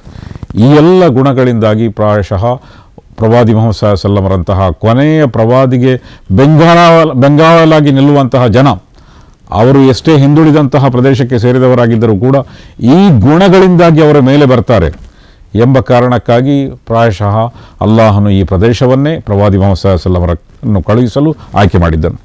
ಅದೇ ರೀತಿಯಲ್ಲಿ ಇನ್ನೊಂದು ಬಹಳ ಮುಖ್ಯವಾದಂತಹ ವಿಚಾರ, ಪ್ರವಾದಿ ಮುಹಮ್ಮದ್ ಸಲ್ಲಲ್ಲಾಹು ಅಲೈಹಿ ವಸಲ್ಲಮರ ಪೂರ್ವ ಪಿತ ಇಬ್ರಾಹಿಂ ಅಲೈಹಿಸ್ಸಲಾಂ ಅವರಿಗಿಂತ ಸುಮಾರು 2,500 ವರ್ಷಗಳ ಹಿಂದೆ ಹುಟ್ಟಿದಂತಹ ಪ್ರವಾದಿ, ಅವರು ಕಾಬಾದ ನಿರ್ಮಾಣ ಮಾಡುವಾಗ ಒಂದು ಪ್ರಾರ್ಥನೆ ಮಾಡಿದ್ದರು. ಅದೇನಂತ ಹೇಳಿದರೆ, ರಬ್ಬನ ವಬಅಸ್ ಫೀಹಿಮ್ ರಸೂಲಂ ಮಿನ್ಹುಮ್ ಯತ್ಲು ಅಲೈಹಿಮ್ ಆಯಾತಿಕ ವಯುಅಲ್ಲಿಮುಹುಮುಲ್ ಕಿತಾಬ ವಲ್ ಹಿಕ್ಮ ವಯುಜಕ್ಕೀಹಿಮ್.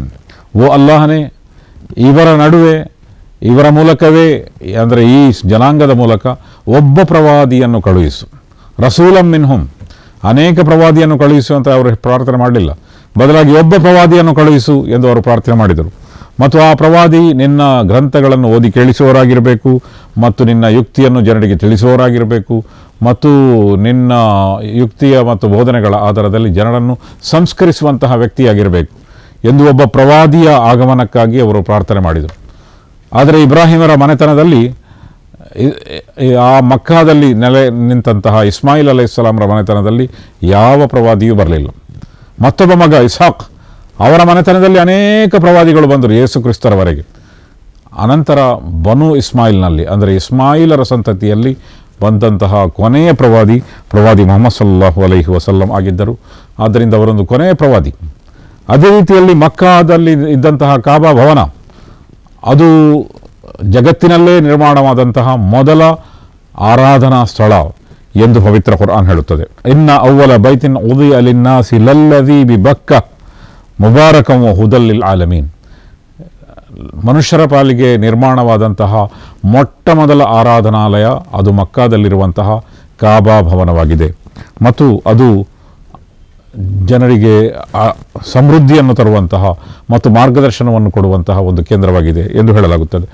ಆದರೆ ಆ ಕಾರಣಕ್ಕಾಗಿಯೂ ಕೂಡ ಇದು ಮೊದಲ ಆರಾಧನಾಲಯ ಎಂಬ ಕಾರಣಕ್ಕಾಗಿಯೂ ಕೂಡ ಪ್ರವಾದಿ ಮುಹಮ್ಮದ್ ಸಲ್ಲಲ್ಲಾಹು ಅಲೈಹಿ ವಸಲ್ಲಂ ರನ್ನು ಅದೇ ಪ್ರದೇಶದಲ್ಲಿ ಅವರು ಆಗತರಾಗುವಂತೆ ಮಾಡಲಾಯಿತು ಎಂದು ನಮಗೆ ವ್ಯಕ್ತವಾಗುತ್ತದೆ. ಅದೇ ರೀತಿಯಲ್ಲಿ ಪ್ರವಾದಿ ಇಬ್ರಾಹಿಂ ಅಲೈಹಿಸ್ಸಲಾಮರು ಕಾಬಾದ ನಿರ್ಮಾಣ ಮಾಡುವಾಗ ಆ ನಿರ್ಮಾಣದ ಬಗ್ಗೆ ಪವಿತ್ರ ಕುರ್ಆನ್ ಏನು ಹೇಳ್ತದೆ ಅಂತ ಹೇಳಿದರೆ, ವಇದ್ ಯರ್ಫಾ ಇಬ್ರಾಹಿಮ್ ಅಲ್ ಕವಾಯಿದ ಮಿನಲ್ ಬೈತಿ ವ ಇಸ್ಮಾಯಿಲ್. ಇಬ್ರಾಹಿಂ ಅಲೈಹಿಸ್ಸಲಾತು ವಸ್ಸಲಾಮರು ಅದರ ಅಡಿಪಾಯದ ಮೇಲೆ ಗೋಡೆಯನ್ನು ಕಟ್ಟಿದರು. ಅಡಿಪಾಯ ಮೊದಲನೇ ನಿರ್ಮಾಣವಾಗಿತ್ತು. ಅಂದರೆ ಆ ಅಡಿಪಾಯ ಮೊದಲ ಮಾನವರಾದ ಆದಮ್ ಅಲೈಹಿಸ್ಸಲಾಂ, ಅದು ಮೊದಲ ಆರಾಧನಾ ಸ್ಥಳವಾಗಿತ್ತು. ಈ ಕಾರಣದಿಂದಲೂ ಕೂಡ ಅದು ಮೊದಲ ಆರಾಧನಾ ಸ್ಥಳ. ಆದ್ದರಿಂದ ಕೊನೆಯ ಪ್ರವಾದಿ ಬರುವಂತಹ ಸ್ಥಳವೂ ಕೂಡ ಅದೇ ಸ್ಥಳ ಆಗಿರಬೇಕು ಎಂಬ ಕಾರಣಕ್ಕಾಗಿಯೂ ಕೂಡ ಪ್ರವಾದಿ ಮುಹಮ್ಮದ್ ಸಲ್ಲಲ್ಲಾಹು ಅಲೈಹಿ ವಸಲ್ಲಮರನ್ನು ಅದೇ ಪ್ರದೇಶದಲ್ಲಿ ಅಲ್ಲಾಹನು ಕಳುಹಿಸಿರಬಹುದು.